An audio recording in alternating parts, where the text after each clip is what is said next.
Are your ulcerative colitis symptoms proving difficult to manage? Tremfya guselkumab can help you manage the cycle of UC symptoms. At 1 year, many patients taking Tremfya achieved clinical remission, and some patients also achieved endoscopic remission. Individual results may vary. Tremfya is a prescription medicine used to treat adults with moderately to severely active ulcerative colitis. Serious allergic reactions and increased risk of infections may occur. Before treatment, your doctor should check you for infections and TB. Tell your doctor if you have an infection, flu-like symptoms, or if you need a vaccine. Ask your doctor if Tremfya can help you manage the cycle of UC symptoms. Call 1-800-526-7736 to learn more or visit tremfyaradio.com. Dear McDonald's, your breakfast menu? Fire. 10s across the board. I could be happy with anything, even though I ordered the same thing every time. Thanks for not judging me. I'll try something new next time. Maybe. Score a 2 for $5 deal on a sausage McMuffin with egg and more. Limited time only. Price and participation may vary. Cannot be combined with any other offer. Single item at regular price. Ba-da-ba-ba-ba. Did you know that Game Pass or Pass is brought to you for free because of Spotify for podcasters? It's a totally free platform, and you can make a podcast today for free. Spotify for Podcasters lets you record and edit podcasts right from your phone or computer. So no matter what your setup is like, you can start creating today. Then you can distribute your podcast to Spotify and everywhere else that podcasts are heard. And if you're thinking about taking your podcast to the next level with a video podcast, Spotify can help you too. With Spotify for Podcasters, you can also earn money in a variety of ways that includes ads and podcast subscriptions. So what are you waiting for? Download the Spotify for Podcasters app or go to spotify.com/podcast to get started right now.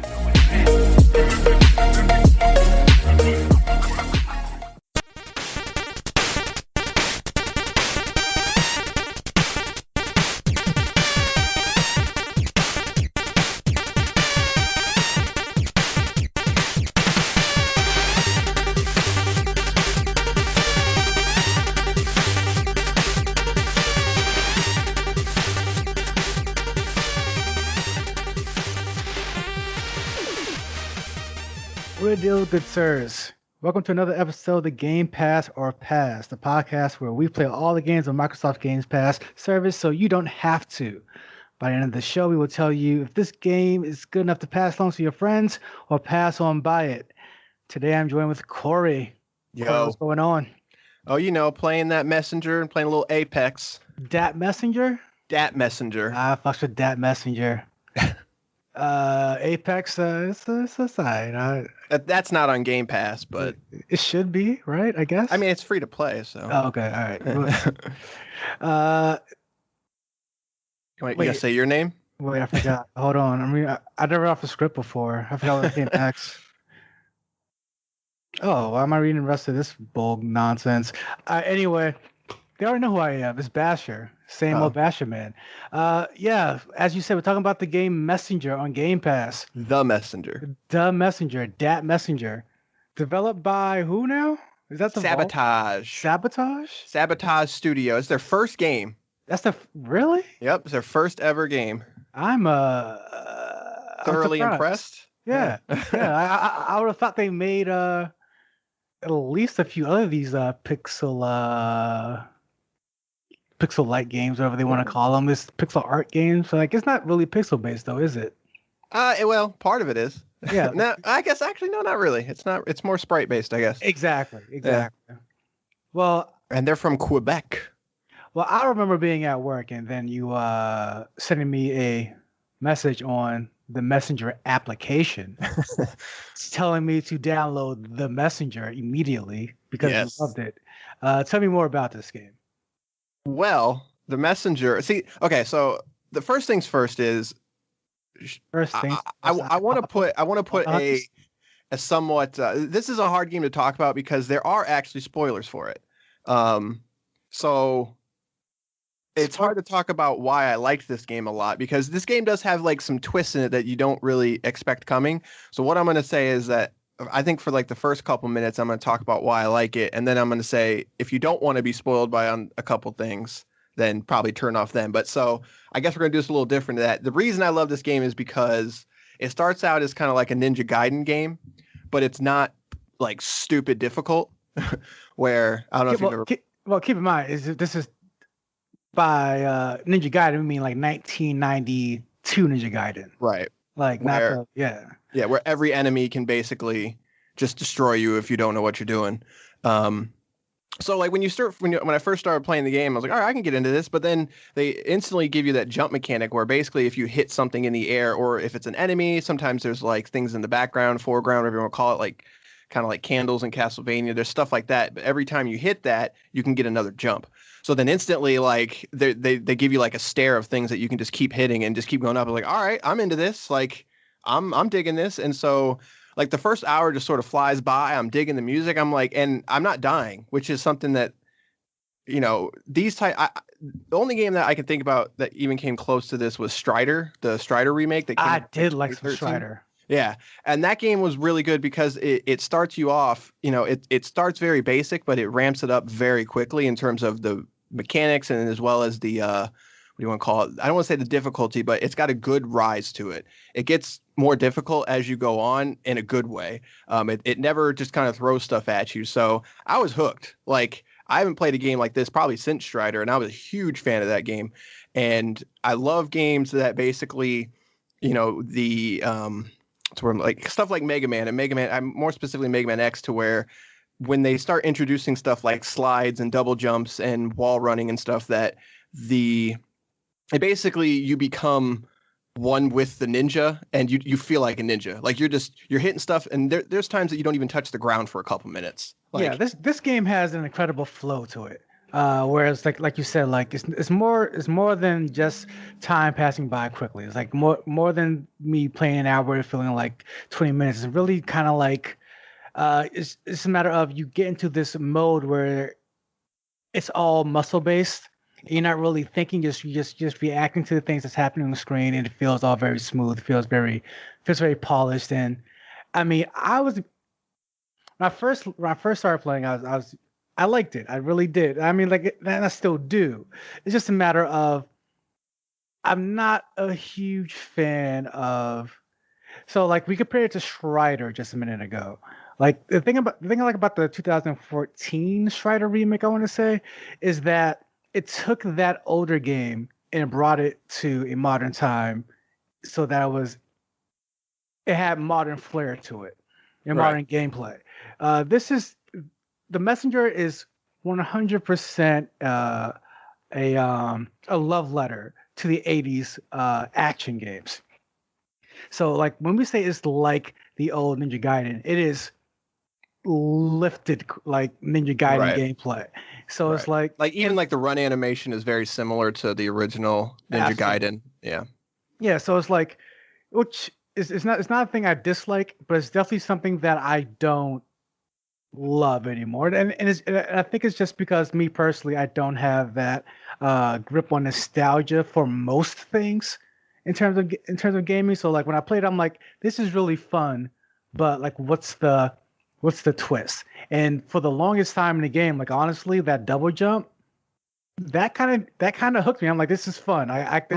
This is something I could do for hours, in which I did, because it really adds something to the gameplay that you kind of didn't. That even the developers sometimes don't plan for, because there's a boss battle that I've like with the because there is a small upgrade tree, so like you can get a glide that turns, and so when you're gliding, you can hit things in the air while you're gliding, so you can just stay in the air indefinitely as long as you're hitting something.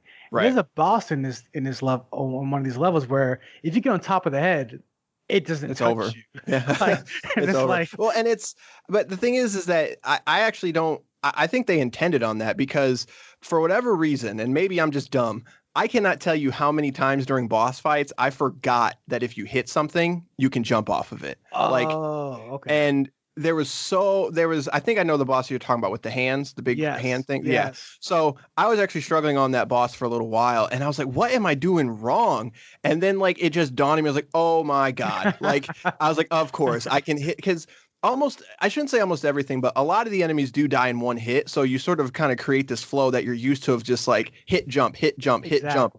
And you're always moving forward. Whereas the boss was a little different. And it was just like, I was hitting him a couple times and then, he does a thing where he throws you off. And I was just like, man, like, I feel like I've done this like 10 times and he's just now started blinking. So like, what am I doing wrong? And then when it dawned on me, I was like, oh my God.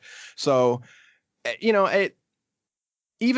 even once you remember that, it's still, you definitely can do more damage, but to actually stay up in the air is not easy because he has a couple different moves. Exactly. So I don't know if they didn't intend, but I think what's the word I'm looking for? I think they knew people would be able to try to exploit it, but they just encourage it. Like they want you to feel powerful. Whereas again, like I don't want to keep harking back to Ninja Gaiden's difficulty, but that's the thing that always turned me off from that game. Like I just feel like I was never making progress. Whereas this game, I was always making progress, and that I can talk about that. There's something else that they do that's kind of spoilery. I won't get into quite yet, but this game is very good at always pushing you forward and always feeling like you're going forward, and even when it comes to the bosses. So exactly, and the thing you touched on earlier was which is probably my favorite part about this game is honestly the music, because there's been times where I just kind of left the game going while I did other things, because the music in the background is pretty damn good. That's probably my favorite part about it, because like. And again, it's not that the what do you call it? It's not the 8-bit chirp sounding stuff. It's like that, but brought into a modern time. Yeah, it's kind of like Shovel Knight, where like Shovel Knight was a game that was kind of in that style, but they're definitely not like coding to like an NES. Like they're not trying to be faithful to an NES in terms of like we're only going to use so many tracks because it was an NES. They're definitely taking liberties with it. So and that was the only thing that was really fighting me with that, with falling in love with this game, because you did that with the music, which I loved, but the gameplay itself, I'm like, it doesn't really move beyond that era, does it? Like, it's not supposed to. I understand that. They wear the 80s action game on their sleeve. Right. But it's just like me personally, just like, I wish you added just a little something to either the art style or something that just says like that says 2019 on it. But other they kind of do that. So I'm gonna do a little bit of cleanup here, and then I'm gonna start the spoiler territory. All right. One thing I do want to say is the writing in this game is actually genuinely funny as well. That was something that I did not expect. And it's very it's not like third wall breaking, but there's a lot of stuff that's just like, this is a video game. Yeah. Yeah. And some of the stuff like I read and like, I never like died laughing, but I definitely was just like, you got me. So there was some good stuff with that. And it's like, you should not be playing this game for the story, at all. But like, what's funny is near the end of the game, they literally just do like a story dump on you. And I watched it and I was entertained by it, but the very end of it definitely is just kind of like, this is just one story.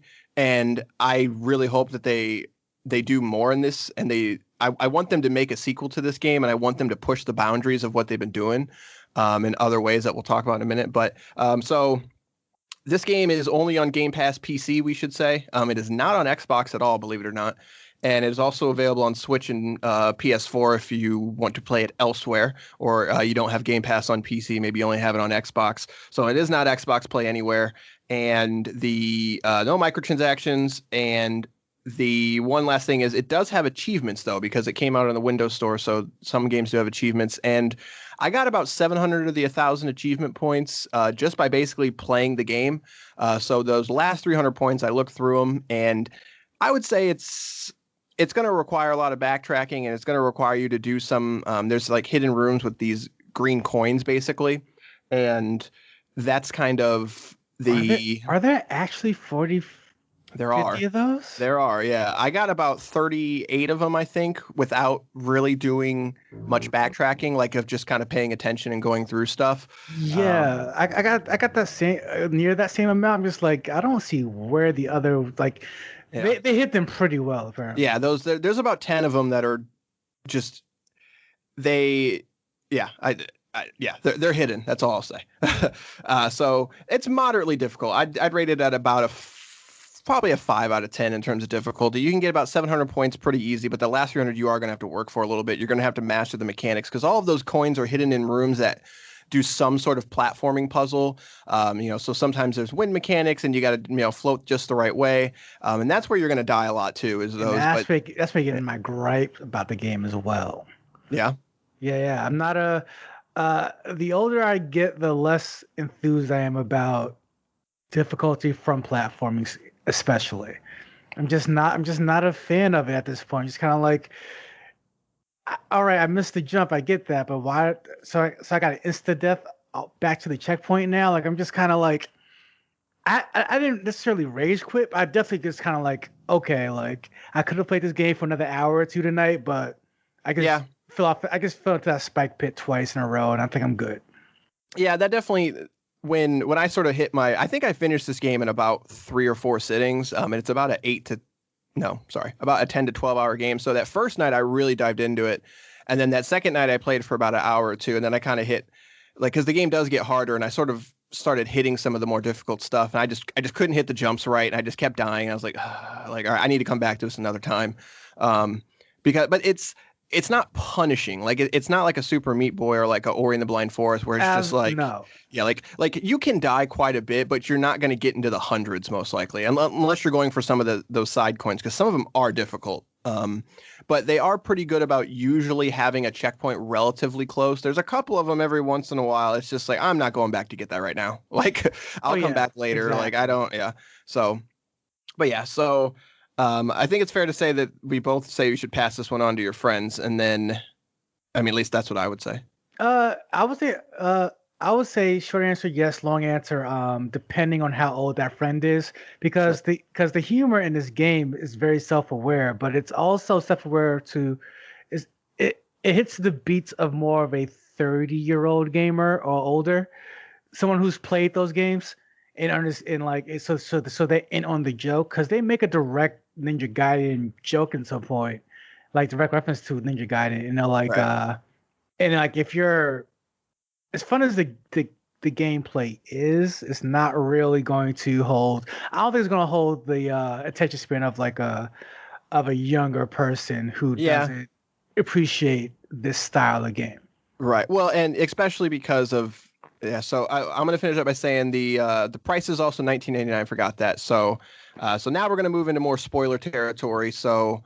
If you don't want to know anything, stop now, but definitely play this game. So I definitely agree with what you just said, because about halfway through the game, not even halfway, probably about 4 hours later, it kind of goes from 8-bit to 16-bit. It looks like a Genesis game at that point. And everything changes. The entire game looks different. The music is even very Genesis sounding. It's got that sort of, very electronic sounding Genesis sound. There's a very distinct Genesis sound. But like you said, if you don't have any nostalgia with the Genesis, you have no idea what that means. Right. So, right. So, but as someone who had a Genesis and played, I played Maximum Carnage on both Super and Sega, and, just to listen to the damn music on the Sega, because it just has that distinct sound. And it's a love letter to the Genesis. It's making sure that it plays and looks and sounds like a Genesis game. But if you didn't have a Sega Genesis, then you're just like, what do I care? Yeah. And the thing is, like, you told me like this is big twist that happens, and I'm like, honestly, like the way games have been made for such a long time, sadly, when you said expect a big twist, I was expecting in story. So when the twist happened in gameplay, I'm like, I almost didn't register it as a twist. Like I'm just like, oh, that was cool, but when does the twist happen? But like, no, that's the actual twist in the game. Like you just don't. It reminds me of that PC only game. Like it's called like, might call like 16-bit Hero or something, where it starts off like an old school Zelda game, then it kind of over time turns into like a Wind Waker game almost. Yeah, definitely. So it's like, that's the feeling I got in that gameplay twist. And the thing that kept me playing also was these small additions to gameplay. Like they like just the glide function, or the being able to attack while gliding.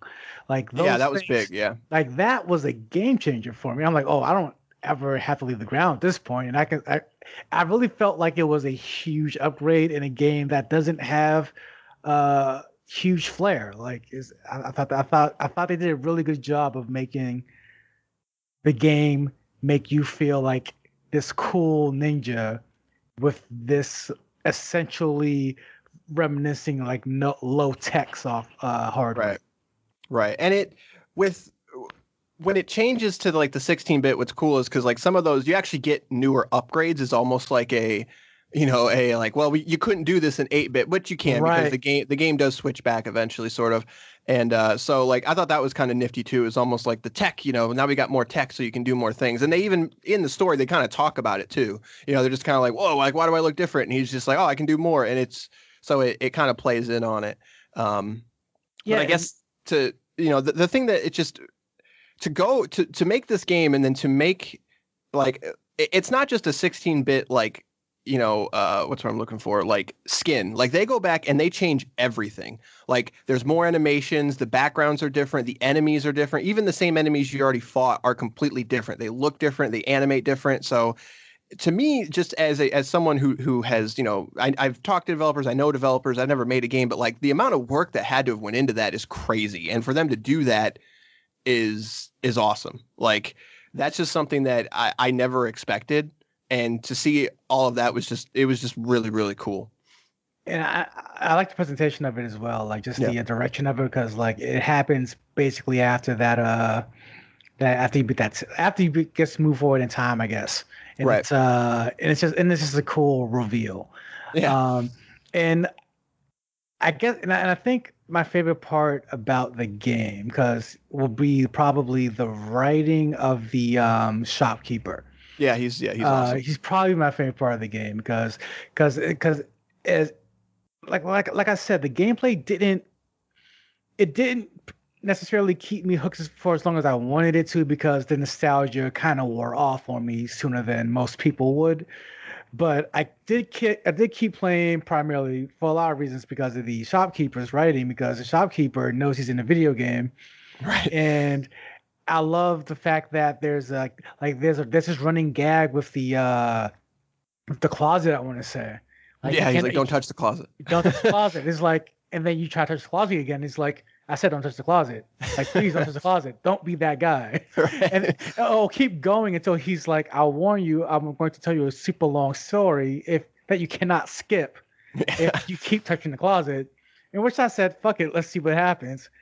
I legitimately got like a good 3 to 5 minute exposition dump that I could not skip of just slow text scroll. I think he actually said that too. He's like, I'm gonna make sure like the text moves slower than you. Yeah, he does say that. I'm like, this is a good gag. Like, and I really just played more for the. I kept playing for the gags, and I stopped playing for when they wanted to really exercise their let's say their creativity when it came to creating like the spike picks and the jump and the platforming sections. It's like, because at some point it just ramps up like almost overnight. You're like, you'll walk through one screen that had like 3 jumps total, and then the next screen is like 18 jumps and some wind blowing. You have to like guide your way over by like hit jumping over something else. It's like this came out of nowhere, and like I just hit a little wall here that I don't want to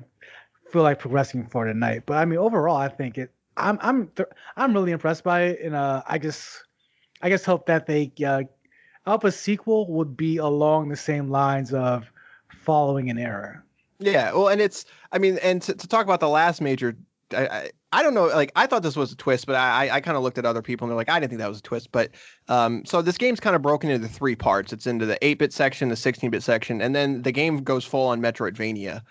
Basically, you kind of visit all these areas, and then it's like, hey, go back to this area now. So it's not as in depth of like a Metroidvania in terms of, there's.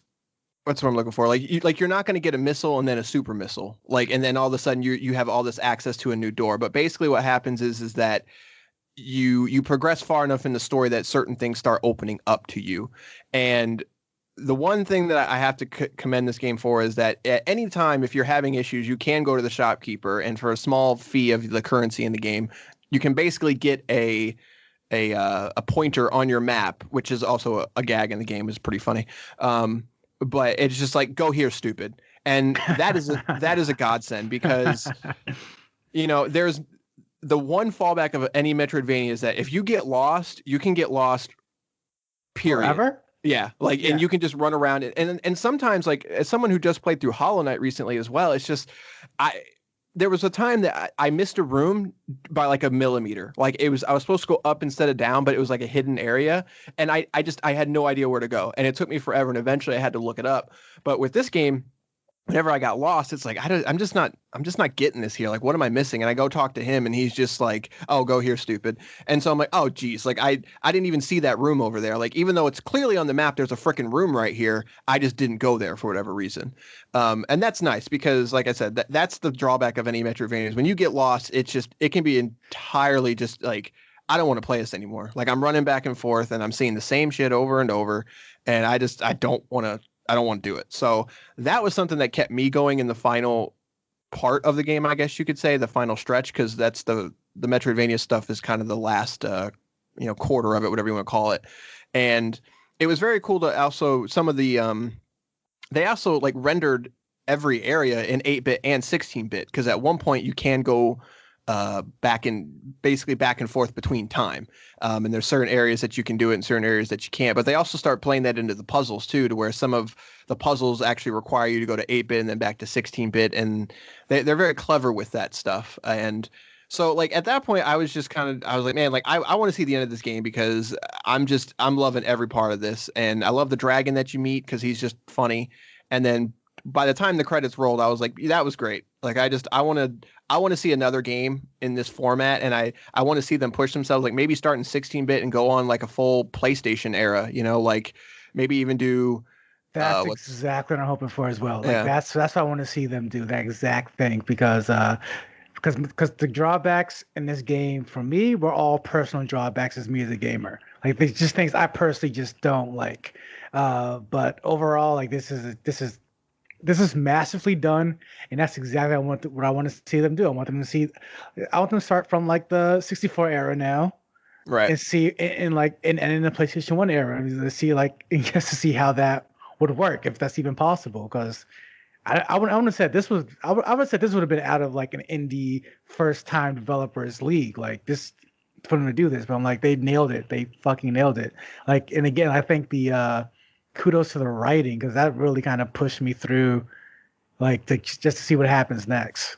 Yeah, and it's when they do sort of dump the story on, which I think I already sort of touched on, they're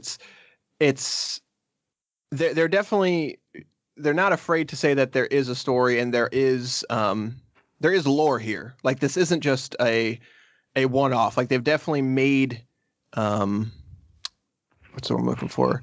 They've crafted a universe for themselves, and they don't go into super deep detail on it, but they're definitely thinking about it. So that's what leads me to believe that they want to tell more stories in this universe. But and just the way it gets to the end is pretty funny too. The way that, like, at one point you sort of discover that you are the shopkeeper at one point. Yes. Like, and it does that thing where whenever there's time travel involved, and whenever there's duplicate copies of people, there's always that gag of just like running into yourself. And then Red versus Blue does it great. So if you've ever watched that, you know exactly what I'm talking about. But this does it masterfully as well, to where eventually, like, you start running into yourself or running into other messengers from the past, and they're just like, well, if I'm here, then you can't be here because I died here. And then it's like, oh, so this must be the guy that saves everything.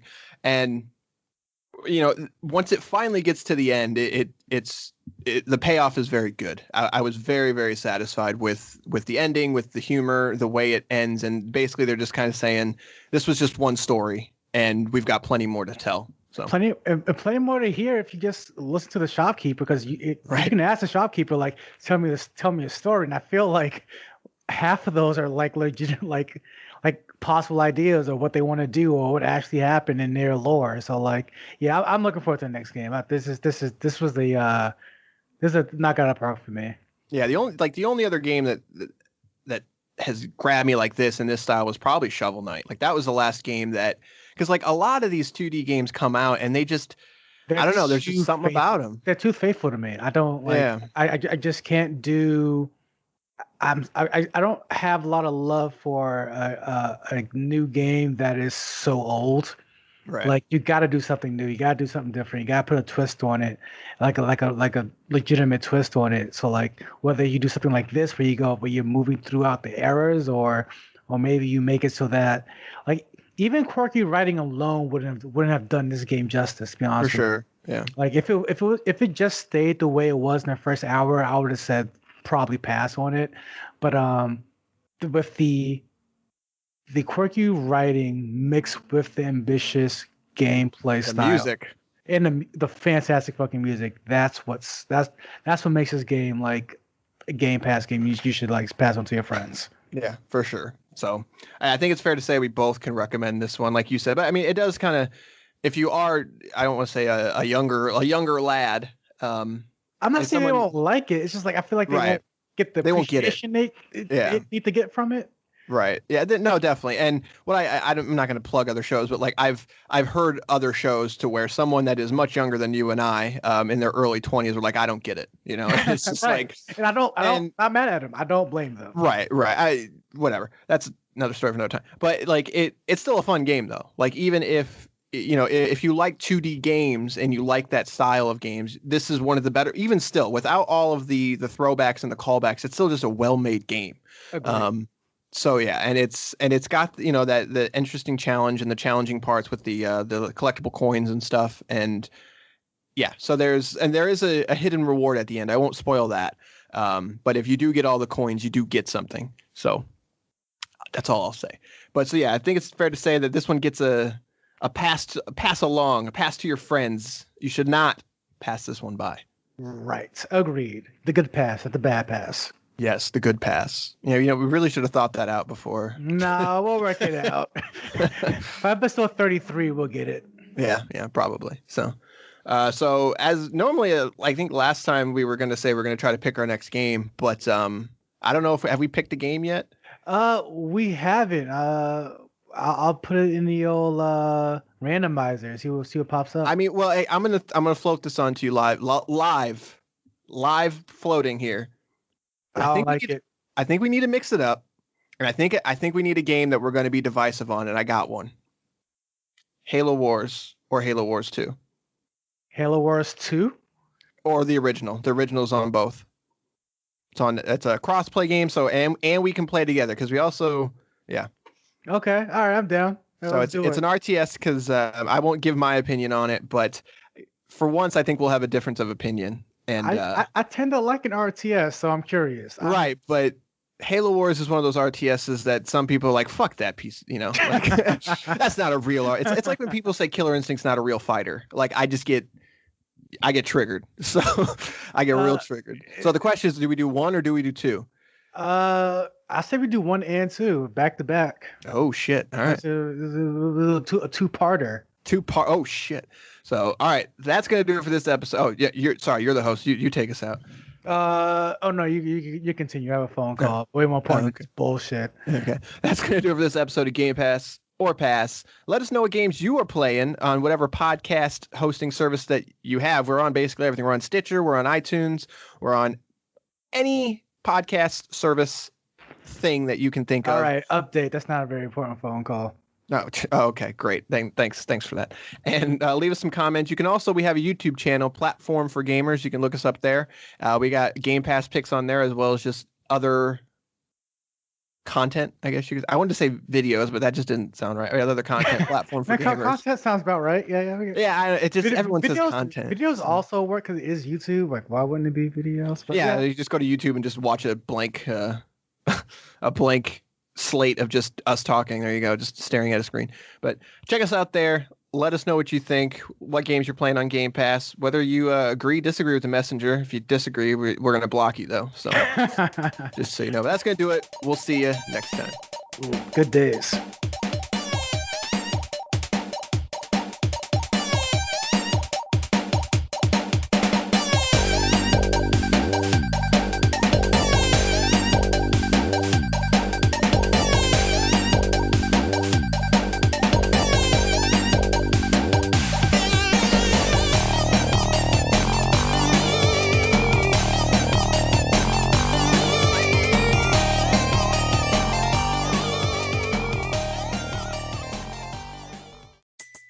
Dear McDonald's, your breakfast menu, fire. 10s across the board. I could be happy with anything, even though I ordered the same thing every time. Thanks for not judging me. I'll try something new next time. Maybe. Score a 2 for $5 deal on a Sausage McMuffin with egg and more. Limited time only. Price and participation may vary. Cannot be combined with any other offer. Single item at regular price. Ba-da-ba-ba-ba.